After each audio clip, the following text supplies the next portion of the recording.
Hi, it's Anne-Marie from Charmed Life Therapy. I want to have a little bit of a different chat today. I am a bit of a superhero movie fan.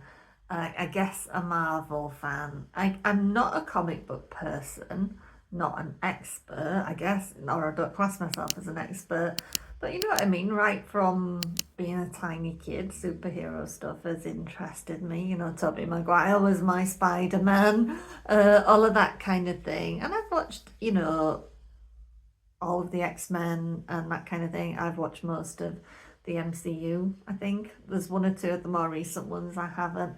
But it's just been percolating in my mind with other things, and this idea of how audiences are getting a bit jaded with Marvel movies. And I kind of wanted to talk about that because there's all various aspects to that, really. And it also kind of tallies in with what you should do when you're running a business as well, or such, because it's this idea of people, you know what I mean, when you're running a business, starting a business, people will often tell you what you should offer, and then you might end up changing your offerings because people have said that they want that. But then the minute you offer that, suddenly people don't want it, nobody's buying it. And in a way, it leaves you trying to sell something that is inauthentic to you. So it's kind of a valuable lesson to kind of learn in a business perspective, but it kind of might also explain why Marvel's getting a bit problematic in a way. Because you've got these people like the heads of the studios, and it's not just Marvel, it's DC and all of the rest of it. Um, and I mean, it might be a bit different with James Gunn. This will be interesting to see, I guess, how successful the Superman movie is. It's already getting kind of like a fair amount. It's kind of equal parts negative and positive feedback from what we're seeing about Superman and James Gunn's vision for that, and whether it'll be successful enough to generate a whole DC universe. But and kind of, at least with him, I feel like you get a sense of more like the mission is important in a way with James Gunn. Kevin Feige, I'm not so sure, maybe I don't know him well enough, but it feels a bit like the Marvel and the way it's going, because things have been quite lackluster for a bit, haven't they? I mean, there was the odd kind of thing that went not quite to plan in the original phases of the MCU. I don't know the proper numbers and all of that, but you know what I mean, the original arc with Tony Stark and all of that. There were one or two things where they weren't quite so brilliant. I always think, like with Thor the Dark World, that part of the problem with that is kind of that it was set in England, because to me it didn't look great. I mean, I'm English, no problem, but there's something about filming in England when it's like grey weather that gives the movie a certain kind of aspect. And it was the same thing with the Secret Invasion thing with Samuel L. Jackson. It gives it a certain pallor that kind of can be a bit depressing and a bit off-putting, I feel. And that's how I feel like with certain aspects of it. But getting back to my point, with Kevin Feige, and it's like now kind of going off the boil a bit. I haven't seen Thunderbolts yet, but it kind of feels like they're trying really hard to make sure it gets really good publicity, but opinion is a bit mixed. I watched Brave New World, Captain America Brave New World, the other day, and I kind of knew I was going to be disappointed, but it's kind of like a movie where everybody involved is good, and it should be good, but it just isn't. It's like I was watching like Anthony Mackie and thinking, well, even like in the fight sequences, there's a slowness to him, a sluggishness to him somehow, a heaviness that feels like it's an effort. And the just story isn't just strong enough, is it? The villain wasn't strong enough, really. The whole thing wasn't strong enough, unfortunately. And that's the thing, kind of my thoughts as a non-expert. But why I think it's interesting is because it really does need like the people in charge. So like, say if you're like a business person and you're just setting out there's something to bear in mind. It needs the person in charge to know what they are offering, what they want to produce, not to have a weakness really and be looking for the audience to tell them in a way what they should be providing. It needs those in charge to say, this is what needs to happen, this is how it's going to be presented, and we're not going to be swayed in a way by what the audience wants, which kind of sounds counterproductive, and you might say you're talking a lot of bollocks. Feel free to say that. I show up and make these videos with the thoughts I have at the time. Sometimes I go off and change my mind, sometimes I don't, but I leave these here because they were true of my thoughts at the time and I thought they might be of interest to somebody. But yeah, I think the problem is with Marvel now, and like how everybody goes on about the woke aspects of it, and that's the thing, is it's like they're scared to death of either not doing something right or if it not making money or whatever it is, that they're kind of going at it all airy-fairy, and they're looking to culture and what's going on politically and societally to tell them what these movies should be, rather than taking them by the horns and saying, this is true to the comic book, this is what it's going to be. They're so worried about, have we got the right ethnicities, are the women properly served, are they equally as capable as men, and all of that. I mean, I was rewatching Mission Impossible Dead Reckoning the other night, and I watched there's the fight in the very narrow alley between Tom Cruise and Pom Clementieff, and there's another guy there as well. He's trapped in the middle, isn't he, Tom Cruise? And I watched Tom Cruise just slam Pom Clementieff's head into the wall. And, she didn't even really get knocked out. She kind of was just dazed. And I thought, come on, in reality, she'd have actually been dead or severely brain damaged. And I remember at the time when I first watched it, I made a comment that, like, when she's up against the wall and she's got her legs around Tom Cruise's neck and her torso is right there in his face, and she's kind of trying to leg crush him to death or whatever, but all he needed to do was tickle her, you know what I mean? But what I'm trying to say is, we're so, these people making these movies these days, they're so afraid of offending anybody. It's like, I have no problem as a woman, without superpowers clearly, but you know what I mean, I've no problem being presented with material that shows men might be stronger in certain situations than women are. It's just being sensible in a way, you know what I mean? I always say, like, if I was attacked, I'd give somebody hell, you know what I mean? But when push comes to shove, if somebody's physically a lot bigger than me, they're going to have a heck of a lot better chance than I do, you know what I mean?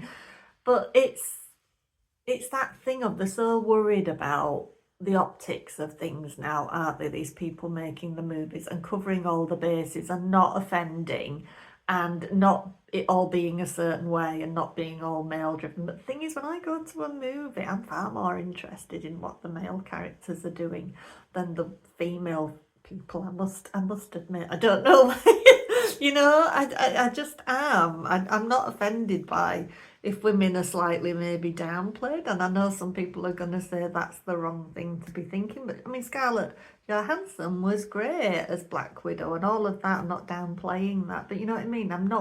I don't go to the movies and think, oh, there's not enough women in this, there's not enough gay people in this, there's not enough this, that, or the other in this. I'm not worried about that. I'm worried about, what's this story? Is it going to entertain me? Is it going to have me, locked to my seat? It's like when I was watching Brave New World, I kept stopping and having a little scroll on Instagram and then picking it up again in a bit. And I think I thought, oh, I'll watch the rest of it the next day. And I wasn't in a rush even then, and I love Harrison Ford. I think Anthony Mackie's great and all of that. But yeah, it's just not compelling, is it?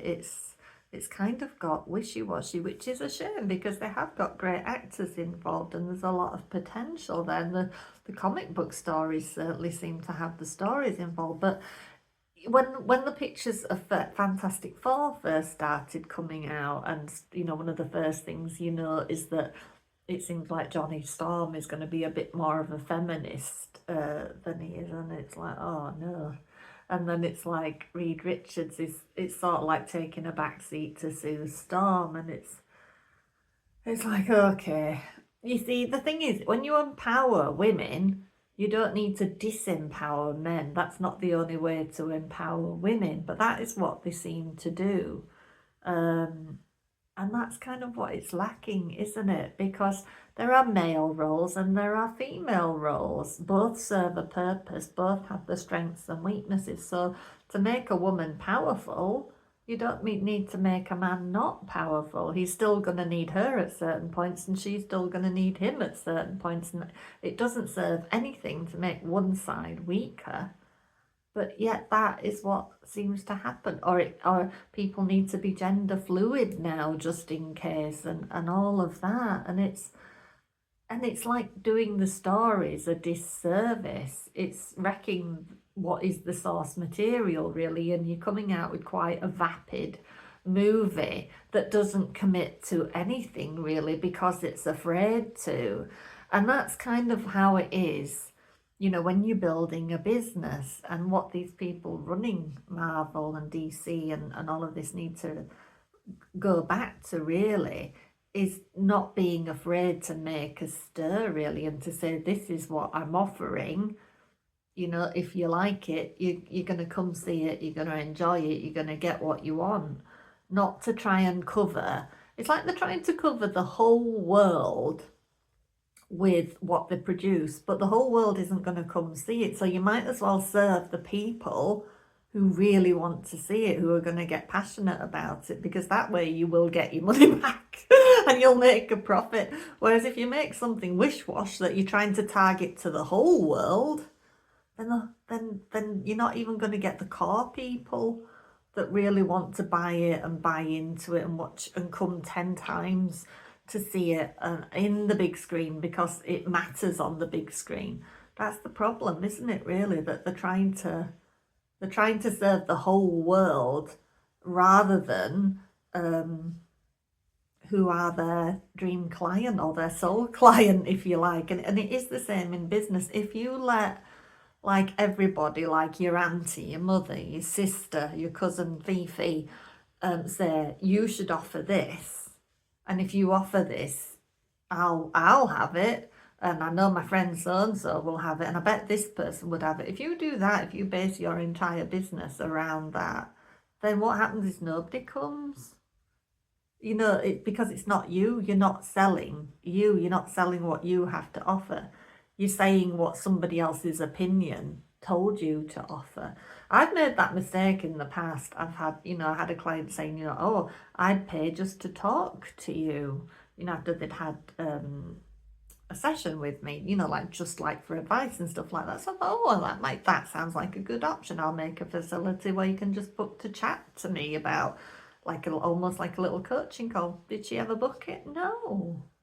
And that was my mistake, listening to her, in the thing of going after a little bit of extra money. It's like listening to other people rather than doing what's right for you and what's right for your vision. And I think that's the mistake these people are making, like Kevin Feige and the rest of it. They're trying to cater to the whole world rather than their target audience. And the thing is as well, is I think there are certain people out there that are saying, when there's these, that it shows kind of they don't know what they're doing when they're relying on the opinion of test audiences and test screenings and focus groups and all of the rest of it, and they're relying too much on that, whereas they should know what they're doing. They should know where this is heading. They should think, we're going to make it this way because this is the way that's going to work and this is what people want. It has to come from them. It sounds backwards logic rather than the people out there, but they're kind of listening to the wrong people.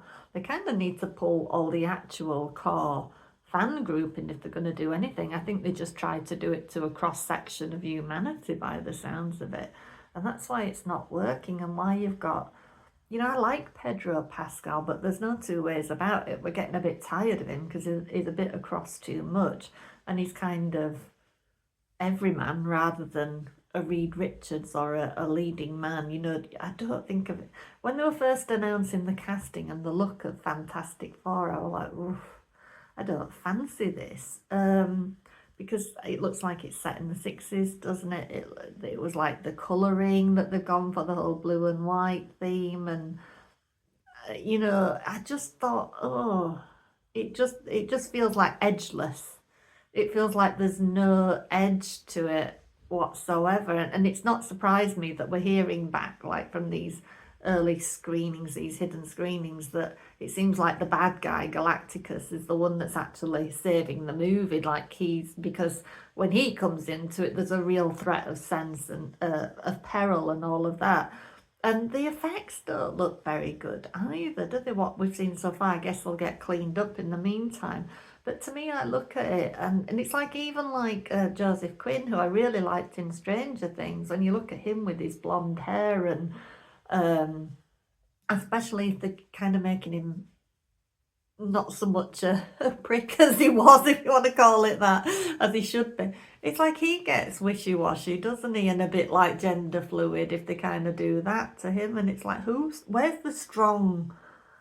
Are you again making the woman the strong focus of it by doing the male characters a disservice and making them seem less powerful? Is that what you're doing? And it kind of leaves audiences, it's kind of jading, isn't it, for people that are genuine Marvel, genuine superhero fans? It's like, it's just so tiring, because it's like, oh, I can't even be asked going to see this. But I just thought it was an interesting chat to have, basically, because it relates to business, and it's a interesting point to put across about, like, when you are building a brand or serving your clients or whatever it is. There's no point creating something for somebody else. It has to come from you. It has to be what you want to give. Because when you do that and you create something that's authentic to you, you'll attract the right people to you. It's like if Marvel and that were doing the right thing by the stories and not worrying about satisfying diversity, equity and inclusion and all the rest of it, you know, the core audience would be satisfied. Because I don't believe the core audience for Marvel and DC are worried about diversity, equity and inclusion. They just want those characters faithfully represented.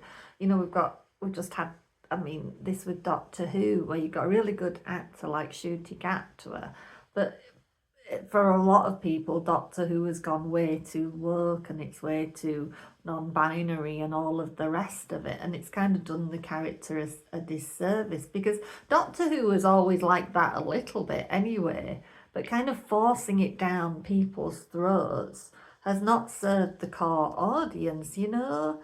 It's like that thing of, there was no trans problem until a certain element of trans ideology were trying to force specific changes for a minority and making a thing out of something that wasn't even a problem. And that's kind of what's going on with Marvel and all of the rest of it, in trying to serve all of these political and ideological things and cover everybody across the board just in case. It's like, there's no depth, no strength to the story. You've lost everything that made it what it is. And that's what I'm saying as a business person. It's the same thing. It's like Kevin Costner, isn't it, in Field of Dreams? If you build it, they will come, and you have to be faithful to that build. You have to be faithful about what you want to sell, rather than listening to your auntie and, should you be doing this, or I don't think anybody will buy that. Are you in your right mind? That when you start doing all of that, that's when you lose it entirely. And I kind of think that that's what's going on with the superhero thing. But let me know your comments. You might think it's absolute dribble. You might think it's quite an interesting point. What do you think about it all? And have you considered that for your own business or something that you're selling? You know, are you trying to please too many people, or are you allowing yourself to be swayed from what is your own vision? Drop me a message. But please do hit also that like and subscribe and share if you can. Thank you very much. See you later.